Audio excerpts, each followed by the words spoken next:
जय श्री राम। आइए सुंदरकांड की कथा को हम आगे बढ़ाते हैं।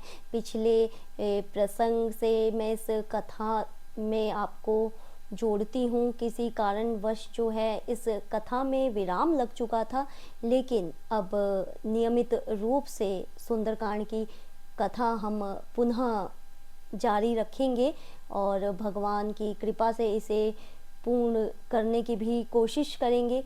तो चलिए, पिछले प्रसंग में हमने जाना था कि रावण को सूचना मिलती है अपनी सभा में दूतों के जरिए कि जो वानर सेना है वो सारी उस पार आ चुकी है, समुद्र के उस पार पहुंच चुकी है। तब रावण जो है अपने सभी सेनापतियों से पूछता है कि अब हमें क्या करना चाहिए। तो इस पर सब कहते हैं कि आपने देवताओं और असुरों को जीतने में जब आपको कोई श्रम नहीं लगा, तो वानर और मनुष्य की तो बात ही क्या है, वो तो किसी गिनती में ही नहीं आते, तो आपको इसमें कोई घबराने वाली बात नहीं है। इस पे वो कहते हैं सभी जो सेनापति हैं, जीता हूँ सुरासर तब श्रम नाही। जब आपने सुर और असुरों को जीत लिया है, नर बानर के ही लेखी माही, तो इसमें बानर और मनुष्य ये तो किसी गिनती में ही नहीं आते हैं। तो उन्हें वो ऐसे ऐसे बताते हैं। अब इस पे मैंने आपको एक प्रसिद्ध जो है दोहा बताया था कि इस पे जब सब जो उनके रावण के जो सेनापति हैं, सब राक्षस गण हैं, जब उस रावण को अच्छा लगने के लिए सब अच्छी अच्छी बातें कर रहे हैं, तो इसका मतलब क्या है कि सचिव वैद गुरु तीन जो प्रिय बोले भय आस। अगर सचिव, आपका जो सचिव है और जो डॉक्टर है वैद और जो आपके धर्म गुरु हैं, ये तीनों अच्छा अच्छा बोलने लग जाए किसी लाभ के कारण या कुछ प्राप्त पैसों के कारण या अपने निजी हित के कारण, तो समझ लीजिए आपका जो है सचिव के से आपका राज्य चला जाएगा। अगर वैद्य आपसे सिर्फ अच्छा अच्छा बोल रहा है डॉक्टर, तो आपका जो शरीर है, स्वास्थ्य है, वो चला जाएगा। और अगर आपके जो गुरु हैं, आपके जो बड़े हैं, सिर्फ आपको अच्छा लगने के लिए अच्छा अच्छा बोल रहे हैं, तो आपका धर्म चला जाएगा। तो इसी तरीके से जो रावण की जो सारी सेना है, वो सिर्फ रावण को अच्छा लगने के लिए ही सब उसे बोल रहे हैं। अब इसी बीच विभीषण जी आते हैं और विभीषण जी भी समझाते हैं कि आप जो है सीता माता को लौटा दीजिए, इसमें आपकी कोई हानि नहीं होगी।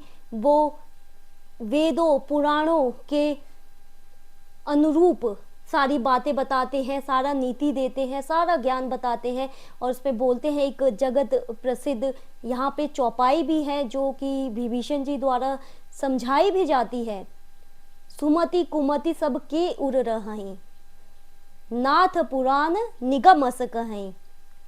हे नाथ, पुराणों और हमारे वेदों में लिखा गया है कि सुमति और जो कुमति है, मतलब अच्छी बुद्धि और कुबुद्धि जो है, वो मनुष्य के भीतर होती है, सभी मनुष्य के भीतर होती है। लेकिन जहाँ सुमति तहाँ संपत्ति नाना, जहाँ कुमति तहाँ विपत्ति निदाना। जहाँ अच्छी बुद्धि है, अच्छी सोच है, सुविचार है, वहाँ पे आपको नाना प्रकार के आपको वस्तुएं मिल जाएगी, मान सम्मान मिल जाएगा, ऐश्वर्य मिल जाएगा, वैभव मिल जाएगा। और वहीं जहाँ कुबुद्धि है, दुर्विचार है, तो वहां पर समझ लीजिए आपकी हानि होनी तय है। तो ऐसे कर कर जो है वो समझाया जाता है रावण को। लेकिन रावण जो है बहुत ही क्रोधित होता है।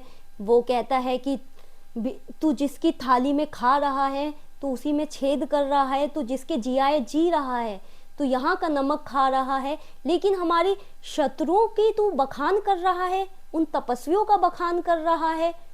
ऐसा कहकर जो है रावण जो है विभीषण को लात मारता है और कहता है कि जा, तू ये जो नीति है वो उन्हीं को जाके बता, हमें मत बता, ये नीतियाँ उन्हीं को जाके बता। लेकिन देखिए, जो आपका हितैषी होगा वो सच में यही चाहेगा कि आपका बुरा नहीं होने देगा। विभीषण इतनी बार सभा में अपमानित होने के बावजूद रावण के चरणों में गिरकर बोलता है कि हे भाई, अपना दुलार ही रख लीजिए, मुझे छोटा भाई का सोचिए कि दुलार है, और सीता माता को लौटा दीजिए, इसमें आपकी हानि नहीं होगी। ऐसे करके विभीषण जी जो है रावण को समझाते हैं, बोलते भी हैं कि बुद्ध पुराण श्रुति सम्मत बानी, कहीं विभीषण नीति बखानी, कि जो हमारे वेदों से और जो पंडितों के द्वारा जो नीति कही गई है उनका सारा बखान जो है विभीषण जी कर देते हैं। अब ये सब सुनकर क्या है, सुनत दसानन उठा रिसाई, रिसाई मतलब क्रोध में आ जाता है। खल तो ही निकट मृत्यु अब आई, और बोलता है हे दुष्ट, अब तेरी मृत्यु जो है निकट आ गई है। और बोलते है जियसी सता सट मोर जियावा, रिपुकर पक्ष मूड तो ही भावा, जिनके जियाए तो जी रहा है रिपु, और उन दुष्टों की, उन शत्रुओं की तू यहाँ पर बढ़ाई कर रहा है, हमारे जियाए तो जी रहा है यहाँ पर। ऐसे करके रावण बोलता है। कहासी न खल असको जगमाही, भुजबल जाही जिता मैं नाही, कि हे दुष्ट, बता ऐसा कौन है जिससे मैंने अपनी भुजाओं से, जिसको मैंने पराजित ना किया हो। ऐसे कर रावण जो है पूछता है विभीषण से। ममपुर बसी तब सिन पर प्रीति, मतलब मेरे नगर में रहकर, ममपुर मेरे नगर में रहकर तू उन तपस्वियों की तारीफ कर रहा है। सठ मिलु जाई तिनहु कहू नीति, हे सठ, सठ हे दुष्ट कहते हैं, जा दुष्ट तू उन तपस्वियों के साथ जाकर मिल जा। अस कही कीन्नसी चरण प्रहारा, ऐसा कहकर, अस कही ऐसा कहकर रावण जो है पैरों से विभीषण को लात मारता है। अनुज गए पद 12 ही 12, लेकिन विभीषण जी जो है अपना फर्ज समझते हैं, इसको अपने बड़े भाई को समझाना, इसे अपना कर्तव्य समझते हैं और बार बार उनके चरण लगते हैं। उमा संत कहीं यही बढ़ाई, मंत करत जो करही भलाई।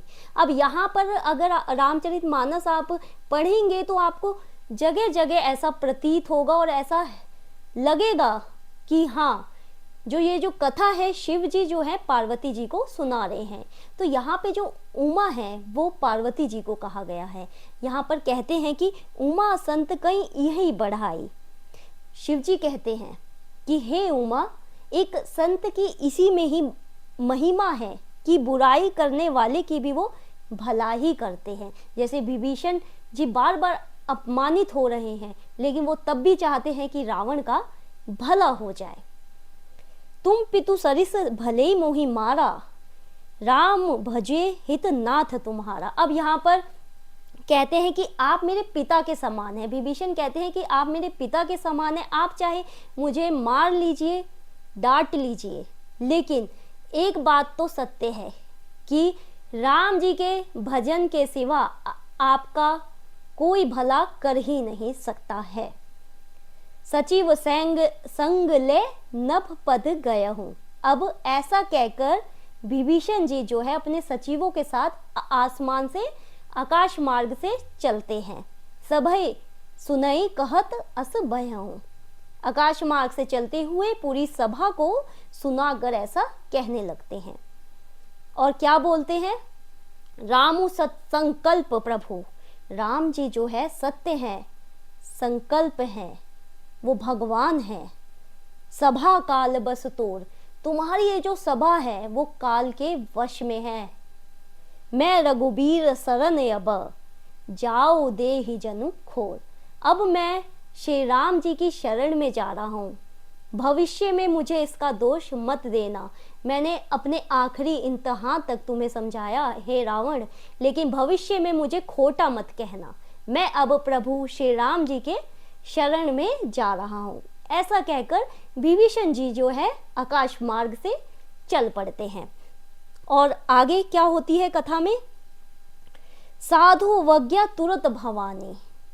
कर कल्याण अखिल कै हानि। अब यहाँ पर भी भवानी शब्द जो है पार्वती जी के लिए आया है। यहाँ पर शिव जी बोलते हैं, हे भवानी, जो साधु की अवहेलना करता है, मतलब यहाँ साधु का मतलब है सज्जन पुरुष, जो सज्जन पुरुष की बात नहीं सुनता है या उनका निरादर करता है, कर कल्याण अखिल कै हानि, तो उसका कभी कल्याण हो ही नहीं सकता, उसके पूरे वंश की हानि हो जाएगी। यहाँ पर शिव जी जो है बताते हैं जैसे कि रावण की पूरी लंका जो है ध्वस्त हो गई थी, क्योंकि उसने सज्जन पुरुष विभीषण जी की बात नहीं मानी थी। रावण जब ही विभीषण त्यागा, भयों विभव बिनु तभई अभागा। अब जैसे ही रावण ने विभीषण जी का त्याग किया, मानो वो वैभव से क्षीण हो गया, वैभव से, सारे जो ऐश्वर्य हैं, सारे सुख समृद्धि से वो क्षीण हो गया है, और उसी समय मान लो उसकी मृत्यु लिख गई है जैसे ही विभीषण ने त्याग किया। चले हर्षि रघुनायक पाही, करत मनोरथ बहु मन माही। अब बहुत ही प्रसन्न होकर विभीषण जी मन में बहुत ज़्यादा प्रसन्न होकर, खुश होकर, कहीं मनोरथ जो है अपने हृदय में लेकर चलते हैं और सोचते हैं बहुत खुश होकर कि मैं श्री राम जी से आज मिलूंगा, उनके पास जा रहा हूँ। देख्यों जाई चरण जल जाता, अरुण मृदुल सेवक सुखदाता। और मैं जाऊंगा और जाकर मैं देखूंगा, देखाऊं जाई, मैं देखूंगा उनके चरण कमलों को देखूंगा जो अरुण, अरुण है लाल रंग कहा जाता है, अरुण है, मृदुल मतलब कोमल है, और सेवकों को सुख देने वाले हैं, ऐसे चरणों को मैं जाकर देखूंगा। जे पद परसी तरी ऋषि नारी, वे चरण जिसने ऋषि नारी को तर दिया।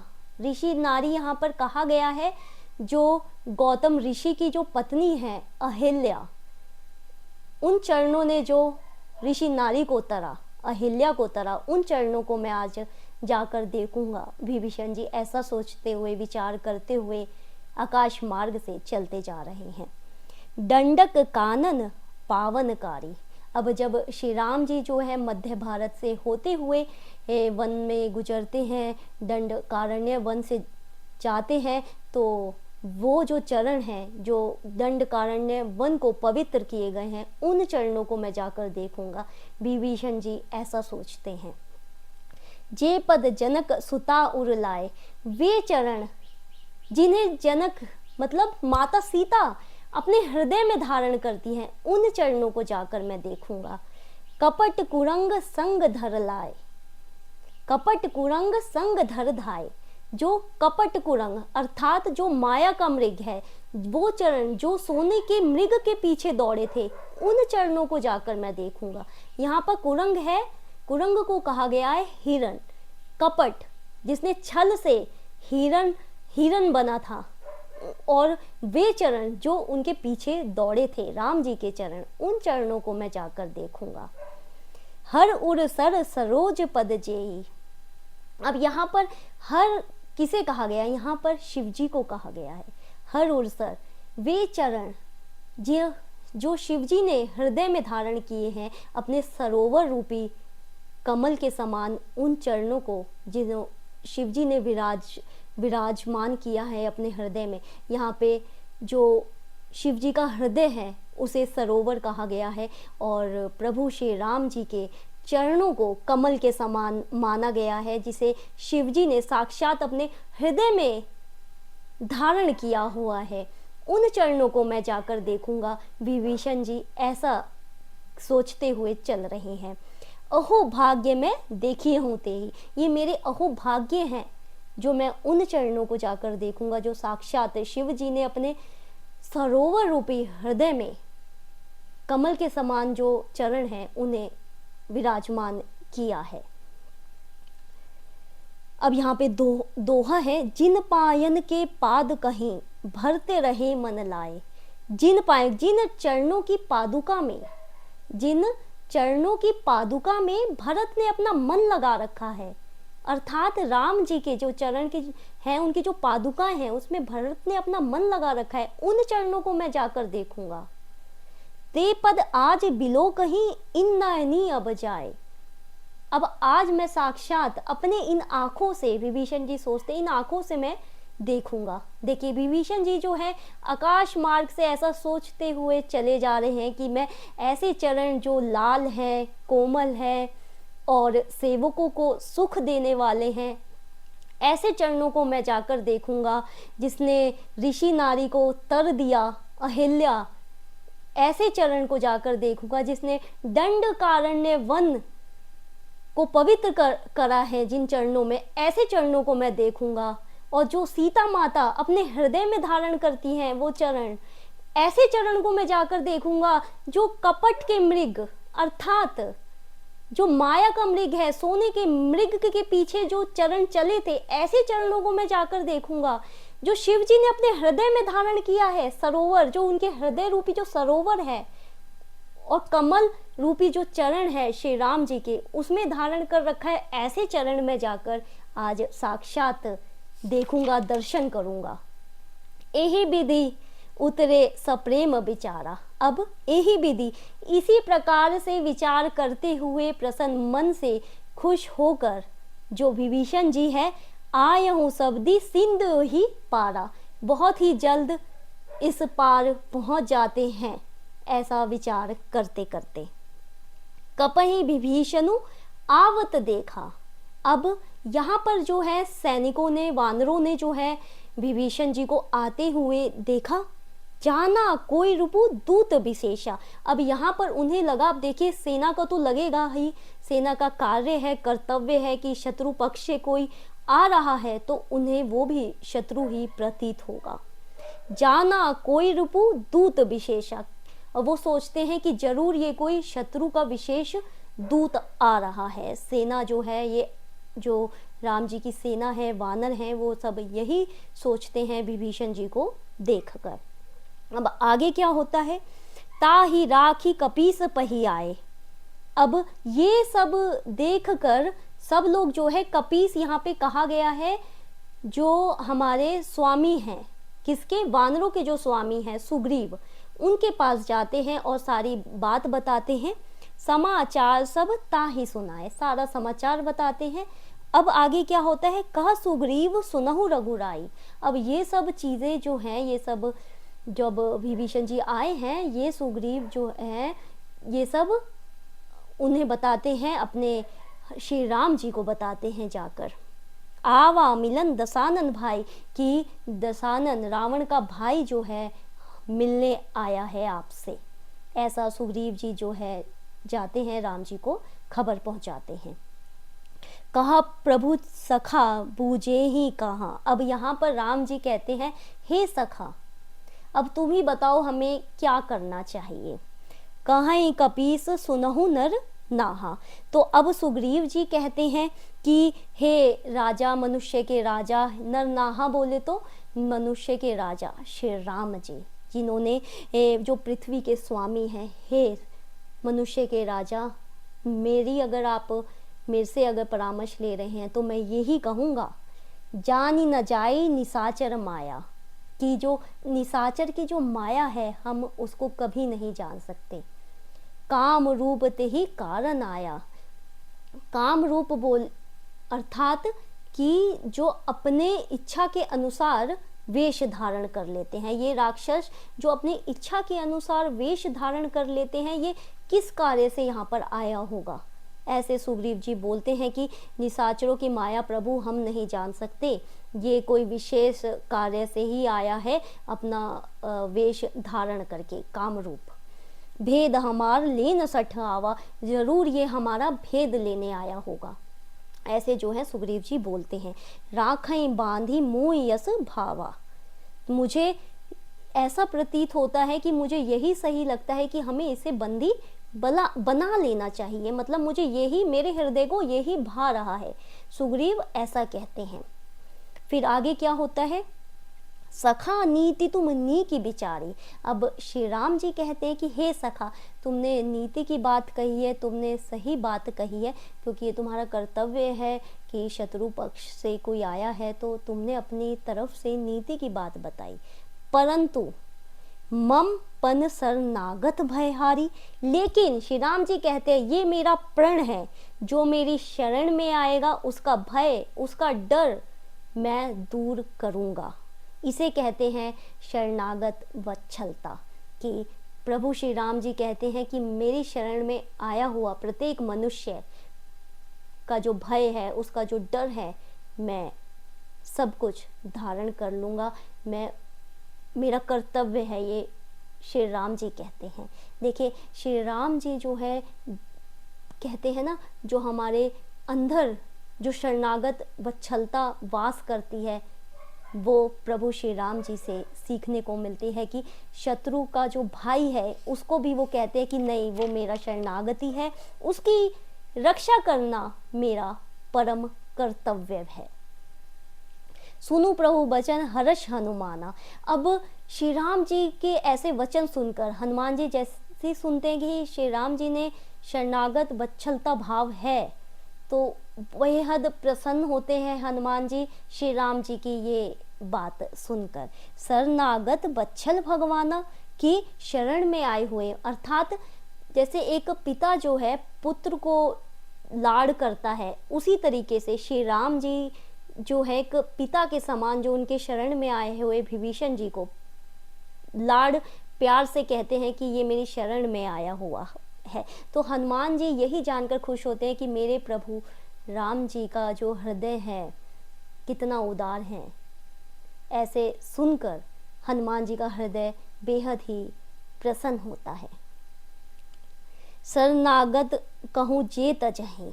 अब यहाँ पर शरण में आए हुए को त्याग देना, यहाँ पे एक दोहा है, शरणागत कहूँ जे तजहि, जो शरण में आए हुए को त्याग देता है, किस कारणवश, निज अनित अनुमान, ये सोचकर कि इसको शरण में लेने से मेरा जो है अनहित होगा, अपना निजी स्वार्थ सोचकर अगर कोई आपसे आपकी शरण में आया है, आपसे मदद लेने आया है और आप ये सोचते हैं कि अगर मैं इसकी मदद करूँगा और इससे मेरा नुकसान होगा, ते नर पावर पापमय, तो वह मनुष्य नीच है, पामर है, अर्थात पापों से भरा हुआ है।